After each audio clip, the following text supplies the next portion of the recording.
Hello, I'm Harsha, and today I am in conversation with the young, talented, dynamic filmmaker Arjun Varain Singh.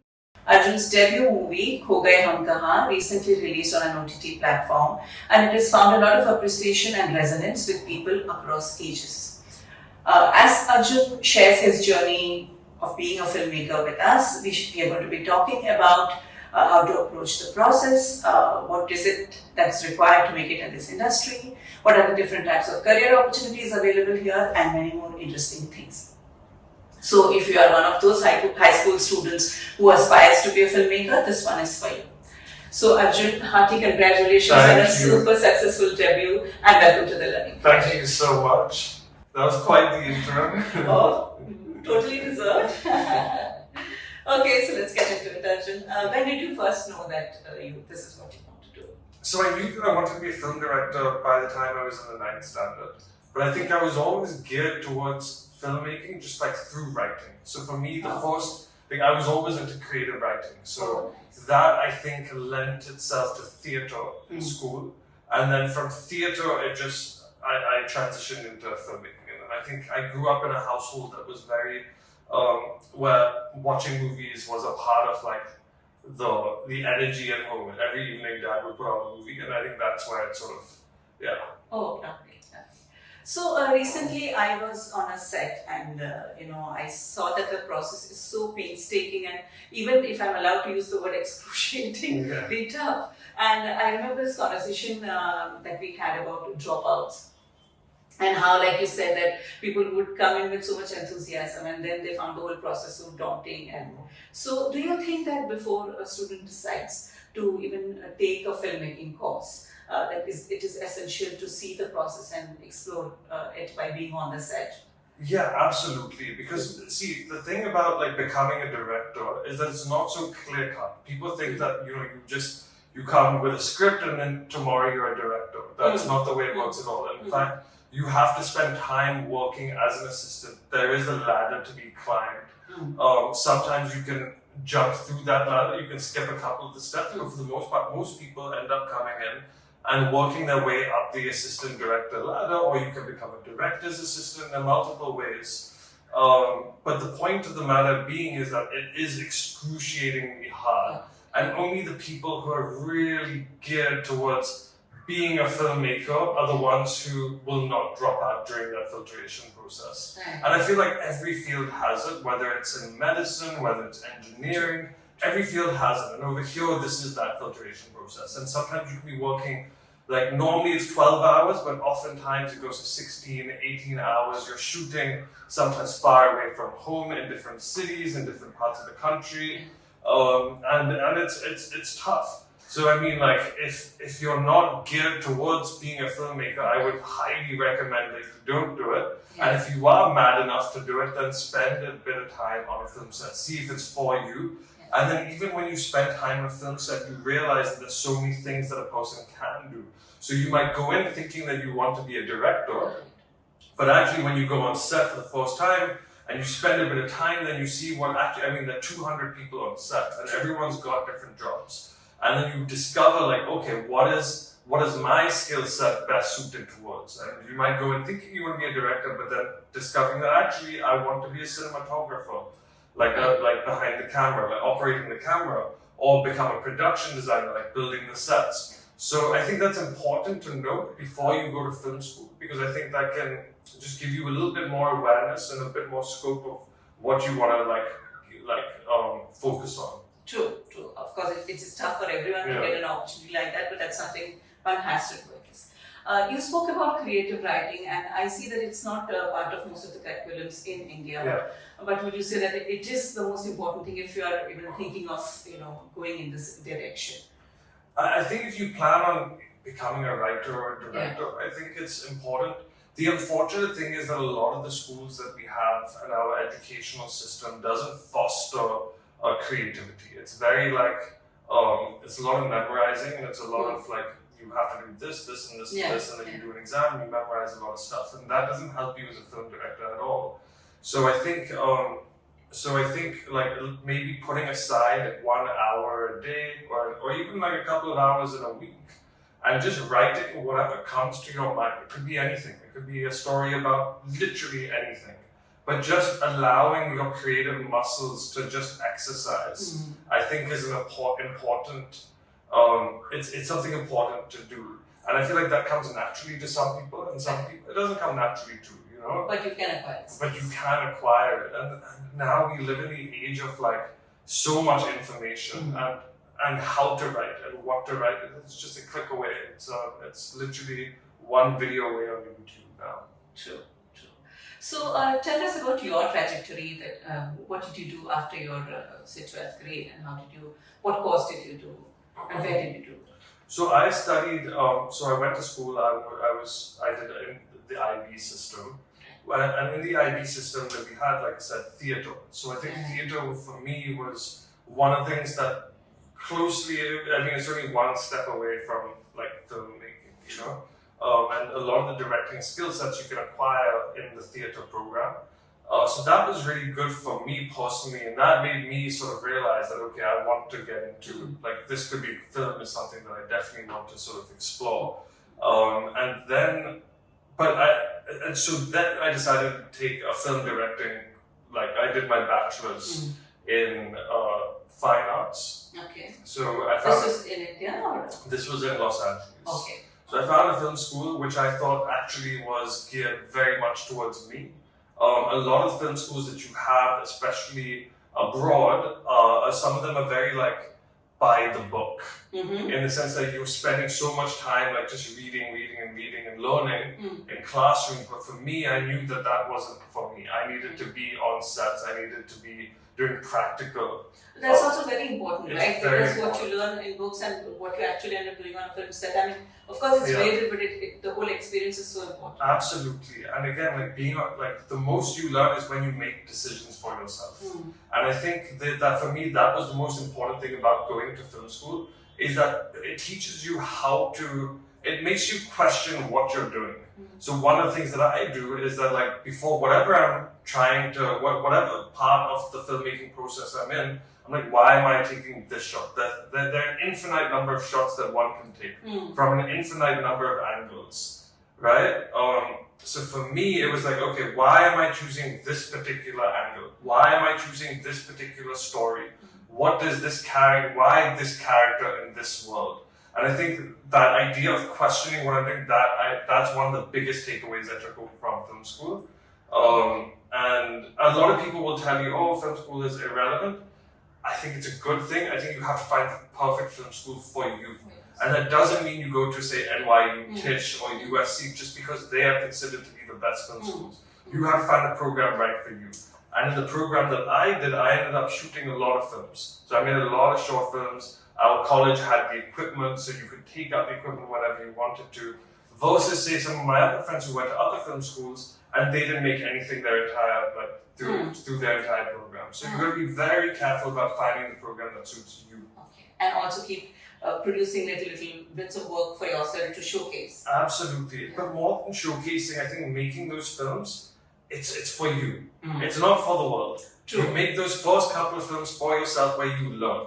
You learn first. You see if this is suited towards you. If you have maybe the leadership skill sets to be able to do it, and that again is something you can learn and you can acquire and you can get better at. But I think you just make those things for you. Fall down, make those mistakes, so that when the time comes and the stakes are much higher, then you're not making those same mistakes. True. And now there's no excuse. You can use you can shoot on a phone.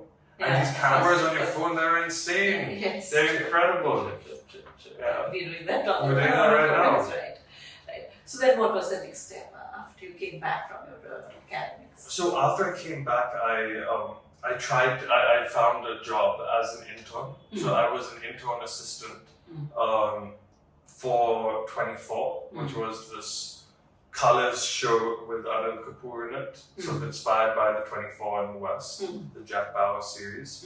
And so that's the first thing that I did, and that was about 185 days of shoot. It was excruciating, it was all over Bombay.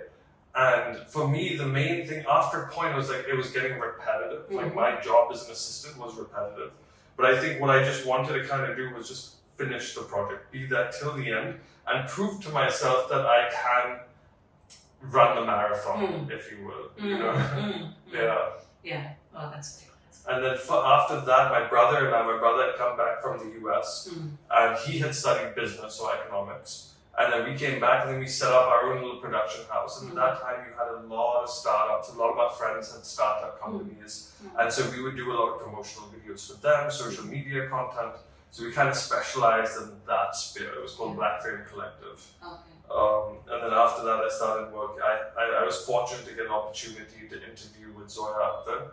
And luckily, I got that job. Yeah. And she was only one of two directors that I really wanted to work with. So when that opportunity arose, I was like, okay, I'm going to put everything I'm doing on the side, because for me, my first love is film. And I was like, this seemed like an appropriate step to get into filmmaking versus making commercials and social media, digital content. Right. How does one sustain oneself? Like, till you find a big break and which earns you your bread and butter or sustains you. So, I mean, see, the quintessential thing is that you work on sets, you climb yourself up the AD ladder. It pays well. It pays a decent, it's not a massive amount, but it's enough to like live comfortably. The problem over there is that you can get stuck in a cycle, in a bit of a rut, where you're moving from one job to another job to another job. You have your EMIs, you've got to pay your rent, and the money you're getting was just enough for all of that, but doesn't give you enough money to save. And I feel like that's how they kind of like catch you essentially, right? And that like maybe we need stronger labor unions in the industry. But basically, I think the key thing is if you're going in that direction, then you have to be simultaneously writing. You have, so that when you do get the opportunity, you're able to grab it. And otherwise, I think the other opportunities there's so many things that you can do. Like, for example, one of my interns, who was earning maybe 10,000 rupees a month as an intern, and he was simultaneously on the side, he was editing podcasts. So he would edit podcasts and he would cut the videos and he would do that and make a lot of money doing that. Or he would go and shoot a wine and cheese event that a company is doing. So he would just do those small little things that would actually make him quite a bit of money, and he would and at the same time he was constantly applying himself and putting himself in the creative field, making decisions. And it doesn't matter whether you're making a big movie, a small movie, or a wine and cheese event, you're making decisions. And I feel like too often people get caught up in the AD system where they're not making decisions, they're carrying out other people's orders. Right. So these side hustles, and I think they're easier because of the digital age now. Absolutely. So those are very important. But at the same time, you also have to have the resilience to put in that extra work wherein you are creatively growing and eventually planning your own things as well. You have to, because if you get caught up in just that, then you'll be doing that for a very long time, and then you'll be juiced out. And then the other angle is if you're just doing the AD system, then you kind of get caught into that rut. So it's important to be doing a little bit of both. Keeping your feet both. And then I feel like the more you do, the more you put yourself out there, the more likely opportunities are to come to you. Right? Everyone's like, oh, it's luck. And sure, it is luck to a certain extent, but you have to be able to put yourself in the situations where you're more likely to get luck. That's true. I was also, I kind of just punched in that platforms for aspiring filmmakers. And I found out that there are a lot of them who help you to network, who help you to find your audience, especially for short films. And they have events where they give out a lot of info and stuff like that. So I think it is getting a little more easier for aspiring ones. I think it's evolving incredibly because, like, when I was studying in the US, the ecosystem over there for a young person to make content and to become a filmmaker, it just felt a lot more open and a lot more easy, and there were a lot of opportunities to be had because of like circuits like the ones you mentioned. I feel like this is all new to India right now, to Bombay, to our industry specifically. But it's incredible to see because the idea is that you want younger directors to become film directors quicker because you want to hear those younger voices. The problem that we commonly have is that we have people who are far older who are making films for younger audiences, and the average age in our country is 27. So you need people who understand that voice. So hopefully like formats like this will allow for those voices to break through. True. So one just has to do one's research and find out what works for them. Okay, so now as what is the most challenging thing that you find in your profession? I feel like the most challenging, like for me, like currently, like, Yeah, no, overall, in your career, what is one challenging thing? Or let's say that what are the essential skills? Let's put it this way, and aptitudes and the mental, the mindset that you need to survive here. Okay, so I remember one of the first filmmakers that I worked with, he compared being on a film set to be the closest thing to being in a battlefield. Okay. It's literally a war. And you are going from you have an army of sometimes 200 to 350 people, right? That's a lot of people. Right. And I feel like as a film director, the biggest challenge is motivating, keeping your troops motivated. Because it's so easy like things are always tough. You've got 12 hours in a day. It's very hard to complete whatever you have in that time. And there's always something that goes wrong. You know, sometimes it could be the weather, sometimes it could be an actor coming late, sometimes it could be an electrical problem. There are things going wrong all the time. And I feel like one of the most important things to do as a director is to be able to have that belief and be able to have that belief in yourself and to be able to inspire everyone else so that everyone feels as motivated and cares about the project as much as you do. Because sometimes you might care about it that much more than everyone else, but it's important for them to feel just as inspired. Right. And I think that is a huge challenge. So people management skills basically. It's all management. Along with creative skills, this is one of the most. I would say honestly, the management. You have as a director, you have someone who's handling the camera, your cinematographer. You've got a production designer who's designing your sets. You've got a costume designer. You've got so many people who are all specializing at their jobs. And you need to get the best out of them, including your actors. You need to get the best out of your actors. You need to get the best out of all of your team members. And I feel like that, if you can do that, the other stuff, they'll make sure your film looks good. Then you just have to focus on getting the performances and making sure it's moving forward in time. Right. Also, how do you care to deal with failure, because industry doesn't take failure, and after putting in so much, it just takes that one stroke, people saying that okay, this didn't work for us. So how do you? I know it's tougher said than done, but have you actively learned to deal with it, or have you not faced it at all, or how does it work? Well, I think what's different about this industry as compared to other industries is that failure and success is very public. It's very public. The entire world knows, from the people from your staff at home to the people you work with, to your friends and family, your cousins, your distant relatives and other continents. Everyone knows. And of course, like social media in this day and age, it's hard, and it can be quite dark sometimes, especially with failure.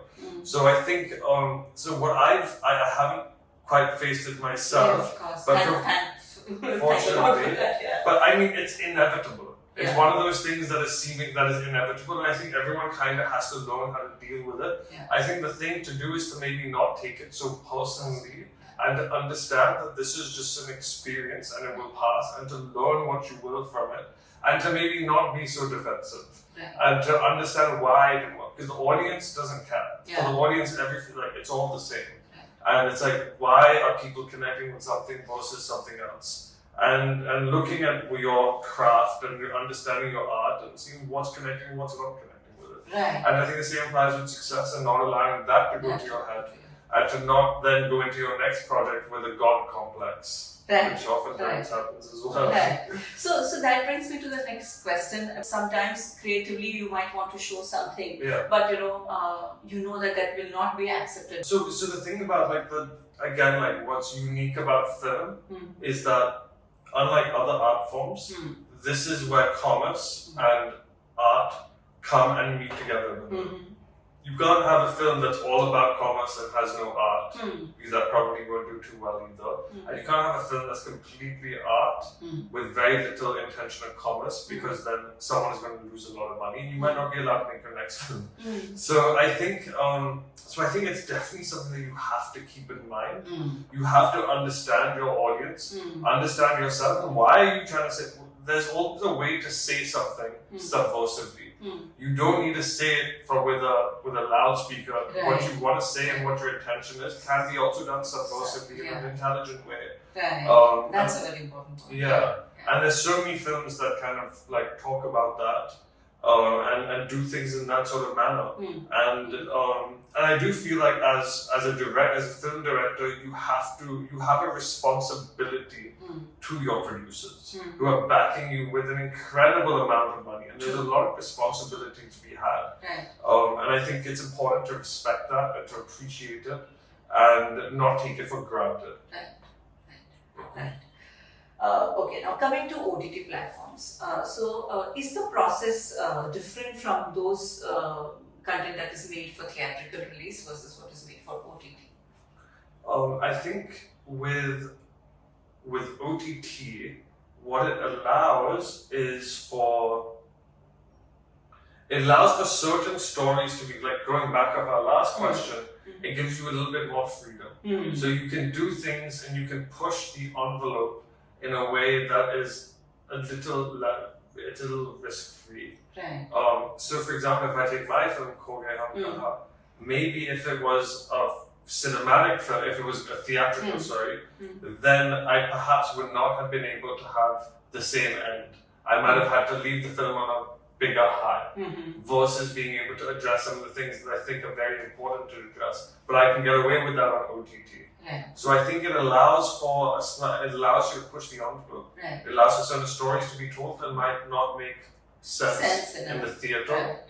But again, I think it's a great thing because it allows more stories to be told. True. And it lowers the stakes, especially for first-time film directors. Right. Also, you have formats like series, which allows you to show it in a more longer format. Yeah, true. That's true. And I think people are also, when it comes to OTT, they're not thinking about the star. And I feel like, therefore, I think stars and actors come in with their own preconceived notions of what they think their audience wants. And sometimes that can be quite limiting. So what OTT allows you to do is that there's not as much, there is now becoming more focus on who's in it, but less so than with theatrical. Oh, that's a very insightful point, yeah. Okay, so now with the advent of AI, how do you think filmmaking will change? What are the jobs that are going to be affected? I think with AI, or based on my limited knowledge of AI, I feel like there's so much more to learn and to know. But I think right now it's at a very nascent stage. I think as of now, I think we're going to be using it more so as a tool to assist us and help us maybe be more efficient. Like as a writer, as a director, I can bounce ideas with AI. I might be able to, maybe in 6 months or so, be able to properly storyboard my movie with using AI. I think in the long term, I think it will. There's so many places it can go. So if it ties in, you can potentially build entire universes. We might not need CGI in the way that we use CGI and VFX. Yeah. So I feel like I've worked with VFX studios, and they've told me that their teams could be cut in half in the next couple of years. Because a lot of the rotoring and a lot of the labor work can be potentially done by AI. And I feel like that will go a long way into potentially making stuff cheaper, but it also puts a lot of people out of work. Okay, so with there's so many departments. But I do see a time, just going back to that, I do see a time, maybe in the next 10, 15 years, where a kid will be sitting in his bedroom and with AI and with some of the gaming software that's out there, what's it called? I'm forgetting. But along with that, a kid sitting in his bedroom in Andheri will be able to create an entire film sitting in his bedroom. And I don't think we're so far away from that. Okay. Like, I think 10 years, maybe even less. You never know. Yeah. The rate at which it is But advancing. if you look at like the computing power that we have on our phone is more than all of the computing power during World War II. One single phone. Oh no, one single phone has more computing power than all of the computers that NASA had when they sent Apollo 11 to the moon. Wow. Which is incredible to think. It's so exponential. So what we're going to have in the next 10 years, it's very likely that someone will be able to do that. Wow. That's a great perspective. Okay, so when you talk about the careers that come to mind when you talk about making a film, are, the most obvious ones like the film director and cinematography and hair and makeup and costumes and stuff. But what are some of the lesser known careers or people from different streams that are a part of this industry? Okay, so I mean, see, we have a lot of, for example, we have production designers, and within production it comes under the art umbrella. So there are people who make the sets, who design the sets, who bring the props, and put the finer detailing on our sets. A lot of them are interior designers and architects. Wow. So the guys who construct our set, the person who makes our sets is actually an architect. So he comes from a very strong architectural background and studied that and has found his way onto film sets. And it works for him because for him, he enjoys the fact that you're able to build so much more, right? In a shorter amount of time, you can really explore. The same applies for the interior designers. I've met a lot of writers who are actually engineers. Wow. A lot of them.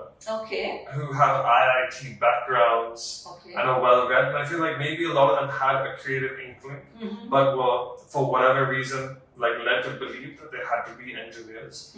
But also just having an engineering mind goes it goes a long way in structuring a script. Because actually what are scripts? What are stories? They're essentially structures. And they have a lot of the same mechanics. It's almost like math. And it's like this happens and this happens, therefore this happens. The logical and the reasoning aspect of it. Right. Engineers are so well geared for that. True. Oh, that's so interesting to know. Right.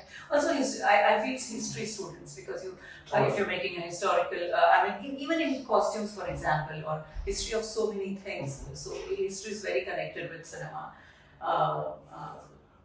So that's I very think history is the ultimate, it's stories. That's all history is. It's stories told by people and like I personally for one love history because for me, like ever since I was a kid, because for me history is just stories being told and from different perspectives and different lenses and it's cool.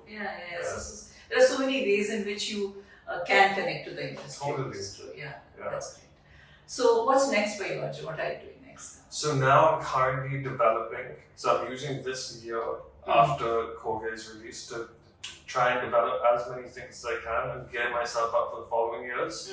A lot of time goes into making a movie from the idea state, from the idea point to actually then writing it and then casting it and shooting it and the post-production and the final release can take like 3.5 years. So I feel like for me, what I want to do is like reduce the time of how much time you're spending on like coming up with that idea and writing it. So the idea is to develop multiple projects at the same time, see which one lands, which one works, and then move ahead with it whilst the other ones are moving simultaneously. Right. That's the so idea. all the best to you in all your future endeavors. Thank you for having me. Thank you so much for taking time out for us, speaking to us, and it was an absolute pleasure. Thank you for watching this, and this is a learning project.